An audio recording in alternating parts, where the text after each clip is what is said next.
జైశాలి శ్రీ పిడి సుందరరావు గారి ఆత్మీయ తనయులు డాక్టర్ సంతోష్ కుమార్ గారు వారి పరిపూర్ణ ఆరోగ్యంతో మన వద్దకు ఎంతో సంతోషం. ఈ విషయమే తండ్రి దేవునికి వందనములు తెలియజేస్తూ వారిని ప్రేమపూర్వకంగా ఆహ్వానించుకుంటున్నాం. ఆ ప్రశ్నకి ముందు మీరు చూశారు, ఎప్పుడు మీరు చూస్తున్నారు? అన్న వేదిక మీదకి వచ్చాడు, వేదిక మీదకి వచ్చాడు. నీ పదముల చప్పుడుకై వేచి ఉన్న ఆ వేదిక, నీ జ్ఞానవాక్కులు వినుటకై వేచి ఉన్న శబ్దయంత్రం. నిజంగా ఈరోజు మరి అన్నగారికి దేవుడు మరొక ఆయుష్ కాలాన్ని పెంచాడు అంటే అది కేవలం దేవుని కొరకు ఆయన పడిన కష్టం. మరి ఈ తరములో ఉన్న వారికి సేవను చేసి అనేక మందిని దేవుని దగ్గరికి నడిపించడానికి మరి అన్నగారికి కూడా మరి ఆయుష్ కాలాన్ని పెంచాడు గనుక ఇంకా ఆయన ఉన్నతంగా దేవుని పనిలో ముందుకు ఎదగాలని మనసారా కన్న తండ్రి అయిన దేవుణ్ణి ప్రార్థిస్తున్నాను. క్రూరమైన తోడేళ్ళు దుర్బోధను బోధించే దుర్మార్గపు బోధను అరికట్టడానికి దేవుడు నిలబెట్టాడు ఒక మొగ్గోడిని. జైశాలి గారి తర్వాత మన కోసం ఉంటాడు, దుర్బోధనలు ఖండించడానికి ఉంటాడు, అరికట్టడానికి ఉంటాడు, బలవంతుడుగా వాక్యాన్ని బలంగా బోధించడానికి మనతో ఉంటాడు, దేవుడు నిలబెడతాడు. మరి ఈ శాస జీవితాన్ని ఆ గర్జిస్తున్న ఆ వాక్యాన్ని బట్టి హేతువాదుల నాస్తికుల ఒకనాడు ఇలా ప్రశ్నించే జైశాలి గారి మాటిని వచ్చిన వారమే మనమంతా మళ్ళీ పునరుద్ధరించి అనేక ఆత్మల రక్షణ మార్గంలో మనందరినీ నడిపించటానికి సాక్షాత్తు కన్నతండ్రి అయిన దేవుడు అన్నయ్య గారిని నిలబెట్టాడని ఖచ్చితంగా మనం సంతోషపడాలి. ఈరోజు ఆయన క్షేమంగా మన మధ్యన ఉన్నాడు, వేదిక మీద వచ్చాడు, మరలా మాట్లాడడానికి సిద్ధంగా ఉన్నాడు. ఆయన మరలా మాట్లాడడానికి తన కళాన్ని ఇంకా ఉన్నతంగా నేను చెప్పగలను, నా తండ్రిని ఇంకా ఉన్నతంగా నేను చూపించగలను, బైబిల్ గొప్పతనాన్ని, తెలుగు అక్షర పదాన్ని, ప్రతి పదాన్ని నేను ఎంతో గొప్పగా లోకాన్ని చూపించగలను అనేటువంటి ఆనందం, సంతోషం ప్రతి పదానికి మాట్లాడుతుంటే ఇలాంటి పదం మాట్లాడేటువంటి వాడు కదా కావాలి దేవునికి. అందుకే ఉంచుకున్నాడు, అందుకే దేవుడు ఆయన ఉంచుకున్నాడు.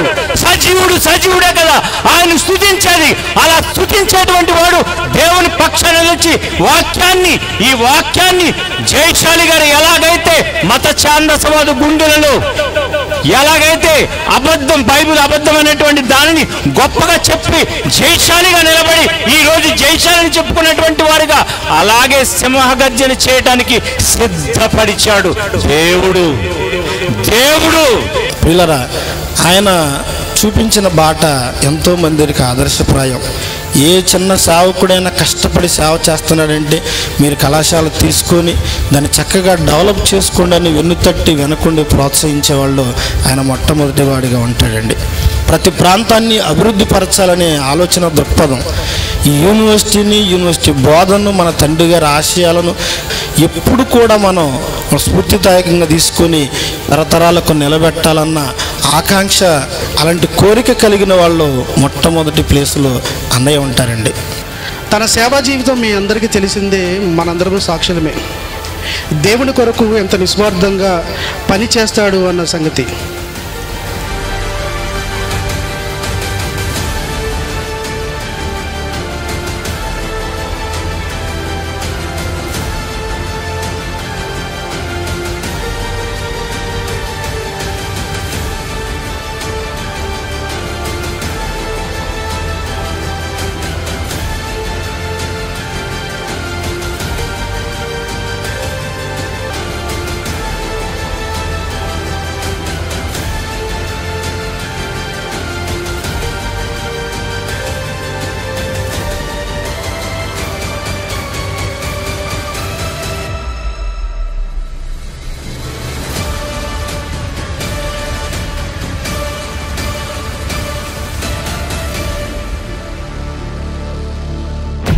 ఒక పెద్ద కుటుంబం నా వెనకుంది, నన్ను ప్రేమించే కుటుంబం నా వెనకుంది.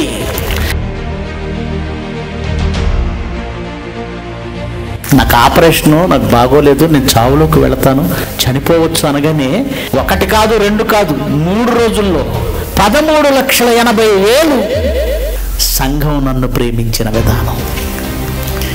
3 రోజుల్లో 13,80,000 రూపాయలు ఇచ్చారండి. నిజంగా మీ ప్రేమకు హ్యాట్స్ అవ్వండి. నిజంగా లేచి మీకు నమస్కారం చేస్తున్నాను. మీ ప్రేమకు నిజంగా లేచి నమస్కారం చేస్తున్నాను. మీ అందరి సహకారం, కృతజ్ఞతాస్తుతులు చెల్లిస్తున్నాను. దేవుడు మళ్ళీ ఆయుష్ ఇచ్చాడంటే ఇంతకు మించిన పని ఉంది. పిల్లరా, నేను వదిలిపెట్టనండి. నేనేం వదిలిపెట్టను, ఎవరిని వదిలిపెట్టను, వ్యక్తిగతంగా ఏమన్నాను. కానీ బోధలో ప్రతి తప్పుడు సిద్ధాంతాన్ని కోకటి వేళతో పెగిలించడానికే దేవుడు నాకు యవ్వన బలం ఇచ్చాడు. యవ్వన బలం.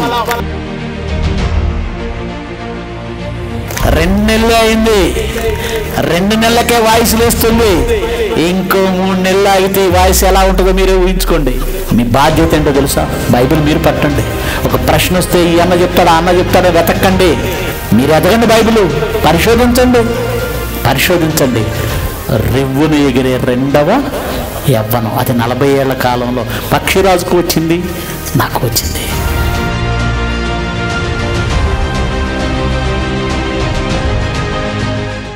ప్రియులరా, మీ అందరికీ అలాగే వేదికను అలంకరించిన నాతోటి దైవజనులకు నా హృదయపూర్వక శుభములు, వందనాలు తెలియచేస్తూ ఉన్నాను. నిజంగా మీ అందరిని చూస్తుంటే నాకు చాలా ఆనందంగా ఉంది. ఏ దిగులు, ఏ చింత ఒకవేళ నాకున్న మిమ్మల్ని చూసిన తర్వాత అవన్నీ కూడా నేను మర్చిపోయే పరిస్థితి. 2025 సెప్టెంబర్ 19 నా జీవితంలో ఎప్పటికీ గుర్తుండిపోయే రోజు. ఏంటో తెలుసు? అది నాకు సర్జరీ జరిగిన రోజు. చాలా మందికి తెలీదు. ఇది నాకు సంవత్సరం క్రితమే తెలుసు. సంవత్సరం క్రితం తెలిసినా నేను ఎవరితో చెప్పలేదు, దానికి కుంగిపోలేదు. ఎవరికి చెప్పినా మాకు చెప్పలేదేంటి, మేము ఫ్యామిలీ లాంటి వాళ్ళం కదా మేము. అన్నయ్య తన మనసులోనే పెట్టుకోవడంలో ఉద్దేశం ఏంటని సంఘంలో ఉన్న సహోదరులు కూడా మాట్లాడారని నాకు తెలిసింది. మిమ్మల్ని బాధ పెట్టడం ఇష్టం లేకే నేను ఎవరితో చెప్పుకోలేదు. ఏమో దేవుడు మరణాన్ని రాశాడేమో, చూద్దాం. ఎప్పుడో చిన్నప్పుడు వచ్చిన ఒక జ్వరం, రొమాటిక్ ఫీవర్ అంటారట దాన్ని. స్ట్రెప్టోకోకస్ బ్యాక్టీరియా అనేటువంటి ఒక బ్యాక్టీరియా ద్వారా వచ్చిన ఇన్ఫెక్షన్ అది. ఆ ఇన్ఫెక్షన్ కలిగిన వాళ్ళ బ్యాక్టీరియా కొంతమందిలో బ్రెయిన్ మీద అటాక్ చేస్తుందట, కొంతమందిలో లంగ్స్ మీద అటాక్ చేస్తుందట, మరికొంతమందిలో హార్ట్ మీద అటాక్ చేస్తుందట. నాకు చిన్ననాడే ఆ జ్వరం రావడం, జ్వరంలో ఇన్ఫెక్షన్ అవ్వడం, అది హార్ట్ మీద అటాక్ చేయటం జరిగింది. మళ్ళా 40 ఏళ్ల తర్వాత దాని ప్రభావం బయటికి రావడం. నిజంగా ఇది ఎందుకో తెలీదు, కానీ సంవత్సరం క్రితం నాకు తెలిసింది. దేవుని పని, ఇంకే అవకాశం నాకు లేదు. 25 ఏళ్ళు జయశైల్ గారి దగ్గరకు వచ్చి బాప్తిజం తీసుకొని ఇది 26వ సంవత్సరం. ఇన్నేళ్లుగా దేవుని పని తప్ప మరో అవకాశం నాకు లేదు. నేను ఒకటే ఆలోచించాను. ఆపరేషన్ థియేటర్కు వెళ్లే ముందు ఒకటే ప్రార్థన, ఒకే మాట ప్రార్థన. తండ్రి, నీ పని ఇంకా ఉందంటే నన్ను ఉంచు, లేదంటే నేనెవరి విషయంలోనైనా తప్పు చేసి ఉంటే నన్ను క్షమించి పరదేశివు. ఒకే ఒక్క మాట. ధైర్యంగా వెళ్ళాను. మీరు చూసే ఉంటారు, నేను ఆపరేషన్ థియేటర్కి వెళ్ళేటప్పుడు నాకు గ్రీన్ డ్రెస్ వేసారు, తల క్యాప్ పెట్టేశారు, నవ్వుతూ టాటా చెప్తూ వెళ్ళాను. ఆ వీడియో చాలా మంది చూసి ఉంటారు. నిజంగానే ధైర్యంగా వెళ్ళాను. ఎందుకు వెళ్ళానంటే మరణ భయాన్ని యేసుక్రీస్తు తీసేశాడు. చావుకు భయపడం మనం. వాక్యమును ఎరిగిన వాడు అసలు చావుకే భయపడ్డాడు. ఎందుకంటే చావు అంటే ఏంటో తెలిసింది. మరణం తర్వాత పరదేశం ఉంది. ఎస్, దేవుడు నమ్మదగిన వాడు, ఆయన ప్రేమమయుడు. ఒకవేళ మనం కొన్ని పొరపాట్లు చేసినా క్షమించగలిగిన గొప్ప దయార్థ హృదయుడు. అలాంటిది 25 ఏళ్లుగా మరో అవకాశం లేకుండా ఆయన పని ఈ పనిలో ఉన్నటువంటి మనకి పరదేశి ఇస్తాడు. ఒకవేళ ఈ పనిలో ఉన్న వాళ్ళకి ఇవ్వకపోతే ఇంకెవరికి ఇవ్వగలడు? ఇంకెవరికి దక్కుతుంది? ఎవరికి రాదు. సో ఆ ధైర్యంతో వెళ్ళాను. ఆపరేషన్ థియేటర్కి వెళ్ళగానే అదేదో మాయా ప్రపంచంలా కనపడింది. సంతోష్ కుమార్ గారు పడుకున్నాను. ఒక మాస్క్ పెట్టారు, పీల్చమన్నారు, పీల్చాను. నాకు తెలియదు, 24 hours తర్వాత మెలకు వచ్చింది.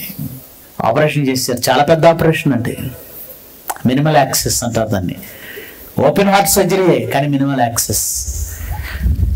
మళ్ళా మీ ముందుకు నేను వచ్చాను, మీ ముందు నిలబడ్డాను. అలా నిలబడ్డాను అంటే ఆ తండ్రి అయిన దేవునికి మొదట కృతజ్ఞతాస్తుతులు చెల్లిస్తూ ఉన్నాను. ఆయన కృప, ఆయన దయ. ప్రియురా, కొన్నిసార్లు వాక్యంతో మీకు ఎన్నో మాటలు చెబుతాం దేవుని గురించి, ఆయన ప్రేమ గురించి. కానీ అనుభవపూర్వకంగా చెప్పే మాటలు వేరుగా ఉంటాయి. నేను అనుభవించాను, దేవుడి ప్రేమను అనుభవించాను. ఇప్పుడు మీకు ఎంత బలంగా చెప్పగలను అంటే, గతము మునుపటి కంటే ఇంకా ఎక్కువగా దేవుని గురించి నేను మాట్లాడతాను. ఆయన ప్రేమను రుచి చూశాను గనక, ఆయన వరమును రుచి చూశాను గనక, ఆయన దగ్గరుండి అనుభవించాను గనక, అనుభవం పూర్వకంగా నేను చెప్పడానికి నాకు ఈరోజు ధైర్యం ఉంది. ప్రియులరా, నిజంగా ఎన్ని విషయాలు మీతో మాట్లాడాలని నా మనసంతా ఉవ్విళ్ళూరుతుందో తెలుసా? ఆ దేవాతి దేవుడు నిజంగా ఒక మాట కీర్తనల గ్రంథంలో ఒక మాట ఆయన రాయించాడు.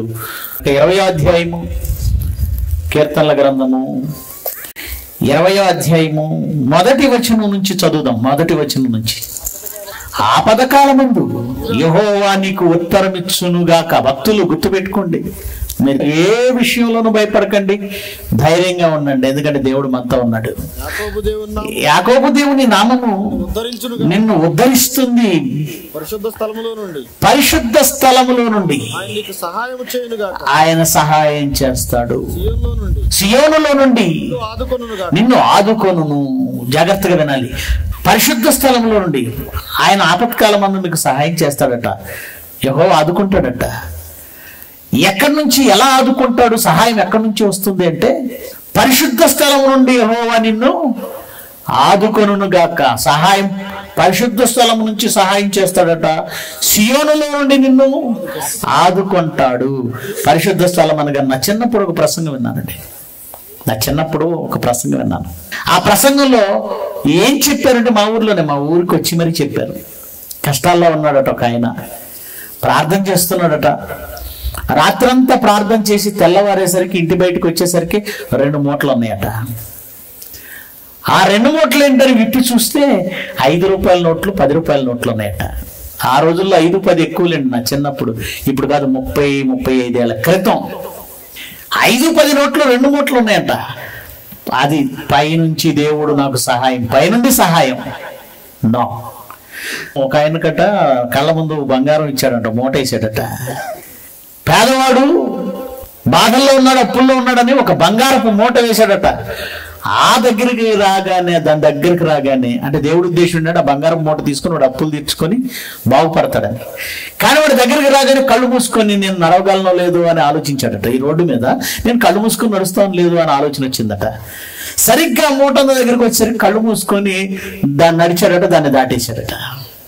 అప్పుడు దేవుడు అన్నట, దరిద్రుణ్ణి ఎవడు బాగు చేయలేడు.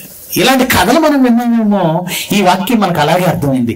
ఎలా సహాయం అనగానే పైనుండి దేవుడు మూటలు వేసేస్తాడు అనుకున్నారు. నో, పరిశుద్ధ స్థలము నుండి ఆయన నీకు సహాయము.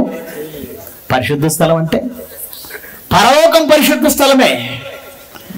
కానీ ఈరోజు భూమి మీద ఉంచిన పరిశుద్ధ స్థలం ఏదో తెలుసా? సంఘం. పరిశుద్ధ స్థలం, పరిశుద్ధ మందిరం, సియోను, నూతన యెరూషలేము, ఈ పేర్లన్నీ కొత్త నిబంధనలో దేనికి ఇవ్వబడ్డాయో తెలుసా? సంఘానికి. సియోనులో నుండి నన్ను ఆదుకొనుగాక. సియోన్ అంటే సంఘం, సియోన్ అంటే సంఘం. ప్రియులారా, ఈరోజు నాకు సహాయం ఎక్కడి నుంచి వచ్చింది అంటే, నిజంగా అండి, జయశైలి గారికి ఆపరేషన్కి వెళ్ళే 2 రోజుల ముందు ఫోన్ చేశాను. డాడీ మరి భోంచేశారా అని అడిగాను. ఆయన టెన్షన్ పడతారని, వయసు 76 సంవత్సరాలు వచ్చేస్తుంది. నన్ను అమితంగా ప్రేమిస్తారని మీకు తెలుసు. జయశైలి గారు అమితంగా ప్రేమిస్తారు నన్ను. మరి ఆయనకి సడన్ వార్త ఎలాంటి పరిస్థితి తెస్తుందో అని నిదానంగా, డాడీ ఒక విషయం చెప్తాను, మీరు భోంచేశారా, మందులు వేసుకున్నారా? ఏం లేదు డాడీ, మీరు ఒక విషయం చెప్తాను, మీరు తొందరపడకండి, టెన్షన్ పడకండి, నా హార్ట్ పరిస్థితి బాగోలేదు డాడీ, ఇలా జరిగింది. అప్పుడు ఆయన విని, నాయన నీ రిపోర్ట్లన్నీ పెట్టు, ప్రజలను అడుగుతాను అన్నాడు. ప్రజల్ని అడగొద్దు డాడీ, ఒక 5 లక్షలు అన్నా అప్పుగా ఇవ్వగలిగితే నేను తర్వాత కట్టుకుంటాను అన్నాను. లేదనైనా నువ్వు పంపించు అన్నారు. రాత్రి 12 గంటలకి ఆయన వాయిస్ మెసేజ్ పెట్టారు. ఈలోగా ఆయన రిపోర్ట్లన్నీ డాక్టర్లకు పంపించి తెలిసిన డాక్టర్లకు పంపించి కండిషన్ ఏంటో కనుక్కున్నారు. ఆయన ఏ డాక్టర్ చూసినా కండిషన్ సివియర్, సంవత్సరం క్రితమే నువ్వు ఆపరేషన్కి వచ్చేయాలి లేకపోతే చాలా ప్రమాదం అన్నారు. నిజం చెప్తానండి, ఈ సంవత్సరంలోపు నాకు 4 సార్లు చావు తప్పింది, 4 సార్లు తప్పింది. ఈ 4 సార్లు సిచ్యువేషన్లో నేను పోతాను, అయిపోయింది, ఇదే లాస్ట్ రోజు అనుకున్నాను. 4 సార్లు అనుకున్నాను. ఏ డాక్టర్ చూసినా నువ్వు వెంటనే ఆపరేషన్కి వెళ్ళాలి. అప్పుడు జయశాలి గారు 12 గంటలకు సుమారు 11:30-12 మధ్య వాయిస్ పెట్టారు.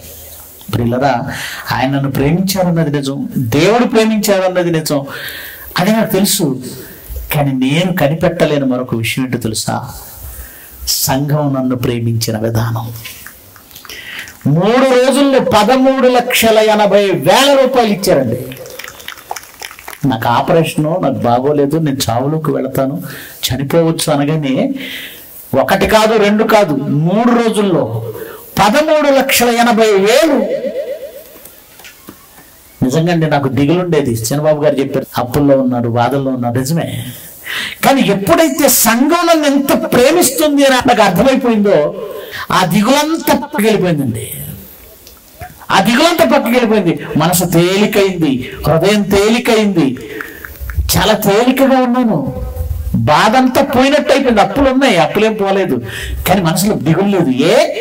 ఒక పెద్ద కుటుంబం నా వెనకుంది, నన్ను ప్రేమించే కుటుంబం నా వెనకుంది. ఎంత పెద్ద కుటుంబం, అందుకేనండి అప్పులు చేసి ఇచ్చారటండి. అప్పటికప్పుడు ఏమంటే వాళ్ళ అవసరాలు ఎన్నో ఉంటాయి, అందరూ పేదవాళ్లే, మన దగ్గర కోటీశ్వర్లు ఎవరు లేరు. కానీ సంతోషాన్ని చనిపోతున్నాడంటే జాన్సన్ అన్నయ్యని పోగొట్టుకున్నాం, ఇప్పటికే ఒక అన్నయ్యని పోగొట్టుకున్నాం, ఇంకొక అన్నయ్య పోగొట్టుకుపోతున్నాం అని కన్నీళ్లు పెట్టారండి. ఎంతమంది కన్నీటి ప్రార్థన చేశారు తెలుసా సంఘాలు. నిజంగా మీ ప్రేమకు హ్యాట్స్ అప్ అండి. నిజంగా లేచి మీకు నమస్కారం చేస్తున్నాను. మీ ప్రేమకు నిజంగా లేచి నమస్కారం చేస్తున్నాను. అలాగే వేదిక మీద ఉన్న ప్రిన్సిపల్స్ అందరికీ, అలాగే అడిషనల్స్ అందరికీ హృదయపూర్వకంగా నమస్కారం తెలియజేస్తున్నాను. మీ అందరికీ నా కృతజ్ఞతలు తెలియజేస్తున్నాను.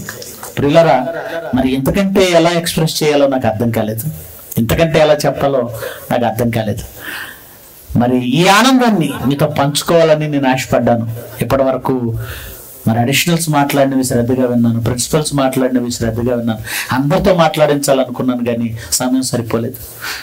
అందరి మాటలలో ఒకటి కామన్గా వినబడుతుంది. అదేమిటంటే దేవుడు మళ్ళీ ఆయుష్ ఇచ్చాడంటే ఇంతకు మించిన పని, ఇంతకు మించిన పని, ఇంతకు మించిన పని, ఎస్ ఇంతకు మించిన పని ఉంది. రివ్వున ఎగిరిన 2వ యవ్వనం అని ఎందుకు పెట్టానో తెలుసంటే నాకు ఆల్రెడీ ఒక యవ్వనం దాటిపోయింది. 30 ఏళ్ళలోపే కదండి యవ్వనం అంటే. శరీరపరంగా దేవుడు ఇచ్చినటువంటి యవ్వనం ఒకటి దాటిపోయింది. ఇప్పుడు 2వ యవ్వనం.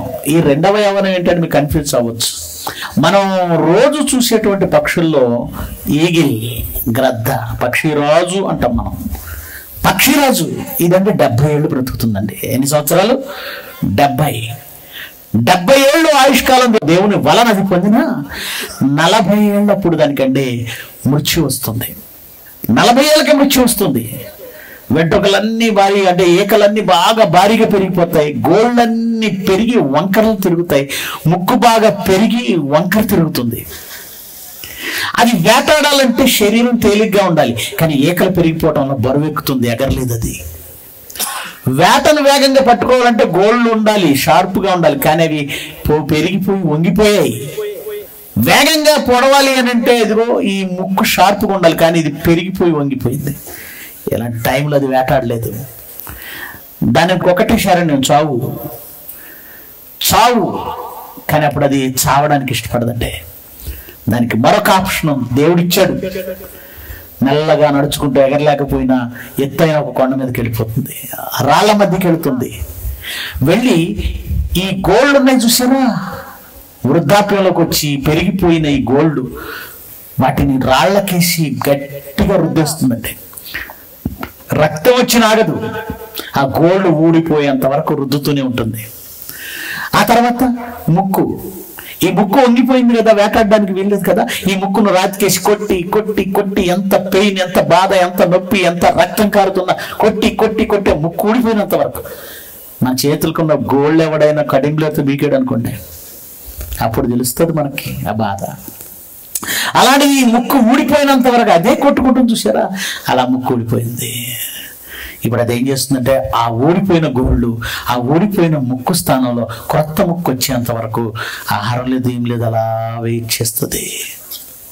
అలా కొన్ని రోజులు వెయిట్ చేసేసరికి దాని కాళ్ళకు కొత్త గోళ్ళు వచ్చాయి, దానికి కొత్త ముక్కు వచ్చింది. ఇప్పుడు వచ్చిన ఈ కొత్త ముక్కుతో బరువుగా మారిపోయిన ఈ ఏకలన్నింటినీ పీకేసుకుంటుంది. అదే పీకేసుకుంటుంది, మొత్తం పీకేసుకుంటుంది. మళ్ళా ఎదురు చూస్తుంది. ఆ పీకి వేయబడిన ఏకల స్థానంలో క్రొత్త ఏకలు వస్తాయి. అప్పుడు దానికి మళ్ళీ యవ్వనంలో ఉన్న బలం వస్తుంది. క్రొత్త గోళ్ళు, క్రొత్త ముక్కు, క్రొత్త రెక్కలు, క్రొత్త ఏకలు, అంతే మళ్ళీ రివ్వున దూసుకుపోతుంది. మునుపటి కంటే వేగంగా వెళుతుంది. మరో 30 ఏళ్ళు బ్రతుకుతుంది. మరో 30 ఏళ్ళు. దానికి నాకు పోలిక ఉందండి, దగ్గర పోలిక ఉంది. ఎలాగో చెప్పనా? గద్దకు కూడా, పక్షిరాజుకు కూడా 40 ఏళ్ళప్పుడు మృత్యు వచ్చింది. నాకు కూడా 40వ పడిలోనే మృత్యు వచ్చింది. 44 ఏళ్ళు నాకు. గద్దకు 40 ఏళ్లకు మృత్యు వచ్చింది, నాకు 40వ పడిలోనే మృత్యు వచ్చింది. ఏమంటే ఆపరేషన్ చేయించుకున్నాను. డాక్టర్ ఏమన్నా తెలుసా? ఏమంటే మినిమల్ యాక్సెస్ చేసి మెటాలిక్ వాలేసారు లోపల. డాక్టర్ ఏమన్నాడంటే, సంతోష్ గారు మీరు ఒక 6 నెలలు 5 నెలలు 6 నెలలు రెస్ట్ తీసుకోండి, మీరు కుర్రోళ్ళు అయిపోతారు అన్నాడు. ఏమైపోతాను? కుర్రోళ్ళు అయిపోతారు, ఇంతకంటే మీరు చాలా వేగంగా కుర్రోళ్ళు అయిపోతారు అన్నాడు. నాకు అప్పుడే పక్షిరాజు యవ్వనం గుర్తొచ్చింది. నా దేవుడు మరింత ఉన్నతంగా నన్ను వాడుకోవాలనుకుంటున్నాడేమో, అందుకే నాకు మళ్ళీ ఏమిచ్చాడు? నాకు 2వ యవ్వనం వచ్చింది. మీకు కూడా ఉంది. అలాగని మీకు జబ్బిచ్చి మళ్ళీ లేపుతారు అంటలేదు నేను. మరణించిన తర్వాత యేసుక్రీస్తు 2వసారి వచ్చి తిరిగి లేపుతాడే. యేసుక్రీస్తు 2వసారి వస్తాడా? వచ్చినప్పుడు మీరు సమాధిలో నుండి లేస్తారా? అలా లేచినప్పుడు మీరు ఎలా లేస్తారు? చచ్చిపోయిన ముసలావిడ మోకాళ్ళ నొప్పులతో, షుగర్తో, బీపీతో, అల్సర్తో చచ్చిపోయి పడిపోయింది. ఇప్పుడు యేసుక్రీస్తు 2వసారి వచ్చినప్పుడు లేచినప్పుడు అమ్మా మార్తమ్మ లే అనగానే, ప్రభువా నా కళ్ళజోడు కర్ర ఎక్కడుందో ఈ ప్రభువా కొంచెం టాబ్లెట్లు మోకాళ్ళ నొప్పుడు. అలా ముసలిది, మట్టిలోకి వెళ్ళిన ముసలిది మళ్ళీ యేసు ప్రభు వచ్చినప్పుడు మళ్ళీ ముసలిదానిలాగా లేస్తుందని మీరు అనుకుంటున్నారా? నా యంగ్గా ఆనందించండి ప్రభువునందు. మీరు యంగ్గా వస్తారు పైకి. మీ దేహాలు యవ్వనంలో ఇవ్వబడతాయి. పక్షిరాజు యవ్వనం వల్ల మీ యవ్వనం ఏమవుతుంది? ఆ రోజు పరలోకానికి అందరు కుర్రోళ్ళు వెళ్తారు, ముసలోళ్ళు ఉండరు. మనకి సినిమాల్లో, వీడియోల్లో అన్ని ముసలోళ్ళని చూపిస్తారు. నా యంగేజ్, ఆ యంగేజ్ ఎలా ఉంటుంది? ఎప్పటికీ తరగదు. నిత్య నూతన యవ్వనం. ఇది వాక్యం ప్రియులారా. మరి దేవుడు యవ్వనాన్ని ఇచ్చాడు. యవ్వనం ఇచ్చినందుకు నేనేం చేయాలి? వెళ్లే ముందు ఒక వీడియో మాట్లాడానండి, 20 నిమిషాలు. అబ్బబ్బబ్బా, పొగబెడితే కలుగులోని ఎలుకలు ఎలా బయటకు వచ్చాయో, పొగబెట్టినప్పుడు ఎలుకలు ఎలా బయటకు వస్తాయో, అలాగా చాలా మంది బైబిల్కి వ్యతిరేకులు బయటకు వచ్చారండి. ఇలా అలా ఇలా అలా పలానా ఆయన మాట్లాడాడని నన్ను, యూనివర్సిటీని, సంఘాన్ని హేళన చేస్తూ, దూషిస్తూ మాట్లాడుతున్నారు. ఒక ఆయన ఏమంటున్నాడు తెలుసండి? ఆయనకు ఒక ఆయన అంటే నచ్చట్లేదు, పలానా ఊరు అంటాడంటే నచ్చట్లేదు. సహోదరుడా, నీ మీద నాకు ద్వేషం లేదు. నేను ఎవరిని వ్యక్తిగతంగా ద్వేషించనండి, కానీ వాక్యానికి విరోధంగా మాట్లాడుతున్న వారి బోధను ద్వేషిస్తాను. బోధను వదిలేయాలా? అసత్యం పేట్రేగిపోతుంటే ఊరుకోవాలా? సత్యం సమాధి అవుతుంటే నిద్రపోవాలా? నో. ప్రిన్సిపాల్స్ అందరికీ చెబుతున్నాను, ఈ 3 దేవుళ్ళ, ఒక్క దేవుడా, త్రిత్వమా, ఏకత్వమా, ఏది సత్యం? ప్రతి సిటీలో 3 రోజులు పెట్టండి సెమినార్ని. 3 రోజులు నేను వస్తాను. నాతో పాటు ఎవరైతే దీని మీద మాట్లాడుతారో వాళ్ళని కూడా తీసుకొని వస్తాను. ఉదయం నుంచి సాయంత్రం వరకు సబ్జెక్టు. సాయంత్రం అంతా ఎంతమంది ఎన్ని డౌట్లు అడుగుతారో అన్ని డౌట్లు అడగమనండి. అన్ని డౌట్లు. 2000 రెఫరెన్స్లు చూపిస్తానండి. ముగ్గురుగా ఉన్నారండి బైబిల్ నుంచి. 2000 తగ్గకుండా. అయితే నా దగ్గర ఓపికగా కూర్చోవాలి. ఫోన్ చేసి 2000 రెఫరెన్స్లు ఉన్నాయన్నారుగా, ఎక్కడా అనకండి. చూపించడానికి టైం సరిపోద్దా ఫోన్లో? నా దగ్గరకు వచ్చి 1 వారం ఉండి చూపిస్తా, కనీసం 4 రోజులు ఉండి చూపిస్తా.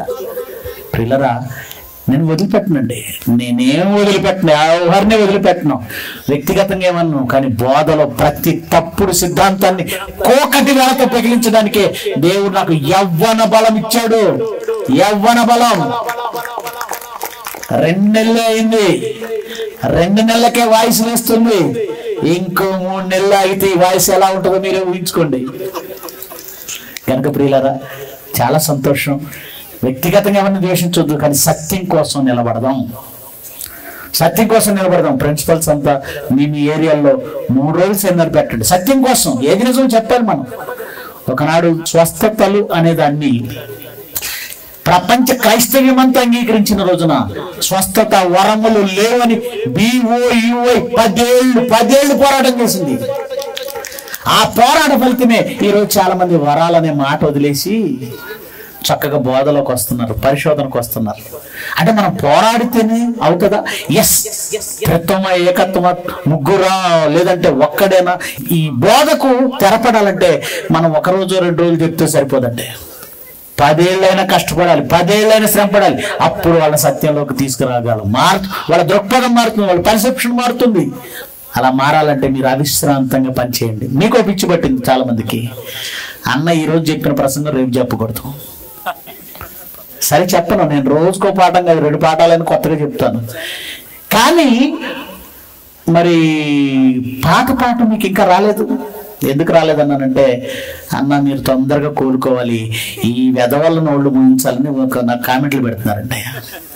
నేనంటాను సరే కోలుకుంటాను, తమ్ముడు మాట్లాడతాను. కానీ ఈలోగా నువ్వెందుకు మాట్లాడట్లేదు? అది నా ఆవేదన. నువ్వెందుకు కౌంటర్ అవ్వట్లేదు? నువ్వెందుకు మాట్లాడటం లేదు? నా మీద ఉన్న ప్రేమ ఉంది, నా మీద నమ్మకం ఉంచారు. సంతోషాన్ని వస్తే సరైన సమాధానం చెబుతాడని కామెంట్లు పెడుతున్నారు. నా మీద మీరు ఉంచినటువంటి నమ్మకానికి నిజంగా నిండు వందనాలు. కానీ నేనేం కోరుకుంటాను తెలుసా? నేను ఒకవేళ ఆపరేషన్లో చచ్చిపోతే ఇలాగే వదిలేస్తారా? అన్న లేడు కాబట్టి వదిలేస్తారా? నేను ఉన్నానండి, ఈరోజు బ్రతికేనని శాశ్వతంగా ఉంటానా? జయశాలి గారు ఉంటారా? ప్రసన్న బాబు గారు ఉంటారా? జాన్సన్ గారు ఆల్రెడీ వెళ్ళిపోయారు. ఈ వేదిక మీద ఉన్న వాళ్ళు ఉంటారా? మీ బాధ్యత ఏంటో తెలుసా? బైబిల్ మీరు పెట్టండి. ఒక ప్రశ్న వస్తే ఈ అన్న చెప్తాడా, అన్న చెప్తాడా వెతకండి. మీరు ఎదగండి, బైబిల్ పరిశోధించండి. రివ్వును ఎగిరే 2వ యవ్వనం. అది 40 ఏళ్ల కాలంలో పక్షిరాజుకు వచ్చింది, నాకు వచ్చింది. ముగించేస్తున్న ఆశ్చర్యం ఏంటంటే, యేసుక్రీస్తు ఎముకలలో ఒకటైనను విరవబడలేదట, నా ఎముకలలో ఒకటైనను విరవబడలేదు. దేవుడు నాకు ఇచ్చిన అదృష్టం అని భావిస్తున్నాను. మీ అందరి ప్రార్థనలు, నిజంగా మీ అందరి కన్నీటి ప్రార్థనలు, మీ అందరి సహకారం, కృతజ్ఞతాస్తుతులు చెల్లిస్తున్నాను. ఈ మంచి కార్యక్రమాన్ని జరిగించడానికి కూడా మంగళగిరి, విజయవాడ సంఘస్థులంతా సహకరించారు. మరొక్కసారి మీ అందరికీ హృదయపూర్వకంగా ధన్యవాదాలు, కృతజ్ఞతలు తెలియజేస్తున్నాను. Thank you so much. Thanks to all.